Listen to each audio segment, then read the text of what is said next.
ராமநாதபுரத்தில் கொடுக்கல் வாங்கல் பிரச்சினையில் தனது கணவரை மர்ம நபர்கள் கடத்திச் சென்று விட்டதாக மனைவி 2 குழந்தைகளுடன் எஸ்பி அலுவலகத்தில் கண்ணீர் மல்க புகார் அளித்த சம்பவம் சோகத்தை ஏற்படுத்தியது. வாலிநோக்கம் பகுதியைச் சேர்ந்த சிவபாலன், ஃபாத்திமா ராஜாத்தி தம்பதிக்கும் அதே ஊரைச் சேர்ந்த சிலருக்கும் இடையே பணம் கொடுக்கல் வாங்கல் தொடர்பாக முன்விரோதம் இருந்து வந்ததாக தெரிகிறது.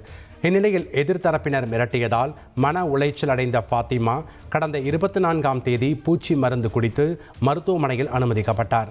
இதையடுத்து அவர் டிஸ்சார்ஜ் செய்யப்பட்ட நிலையில் தன்னை அழைத்துச் செல்ல வந்த கணவரை சிலர் கடத்திச் சென்று விட்டதாக புகார் அளித்துள்ளார். ஒரு குடுக்கல் வாங்கல் இதுல முனியசாமி, சித்திக்கு, எஸ்ஐ ரத்னவேல் 3 பேரும் சேர்ந்து என்னை என் கணவனையும் ரொம்ப டார்ச்சர் பண்ணாங்க. எஸ்ஐ என்னை என் கணவனையும் சுற்றுவேன், உங்களை எஃப்ஐஆர்ல போட்டுருவேன், என்கவுண்டர் உள்ளதுக்கு ரொம்ப மன டார்ச்சர் பண்ணுவோம். எனக்கு ரொம்ப மன இதாயிடுச்சு. அப்ப அந்த நைட் நான் பூச்சிக்கொல்லி மருந்து சாப்பிட்டேன். இப்ப என் கணவன் என் குழந்தையில என்னை கூப்பிட வரையில போன் அடிச்சு 2 பேர் கீழே வர சொன்னாங்க. சித்திக்கும் இன்னும் 2 பேர் கீழே வர சொன்னாங்க. போலீஸ்காரங்க கூட சேர்ந்து சித்திக்கும் சேர்ந்து கீழே வர சொன்னதுக்கு நான் போவாதீங்கன்னு அவங்க கீழே போனாங்க. ஆனா சித்திக்கும் இன்னும் 2 பேரும் என் கணவனை கடத்திட்டு போயிட்டாங்க. அவங்க எங்க போனாங்கன்னு தெரியல. இப்ப நானும் என் குழந்தைய யாரும் கூப்பிட்ட கூட நாதி இல்லாம நடு ரோட்ல இருக்கோம்.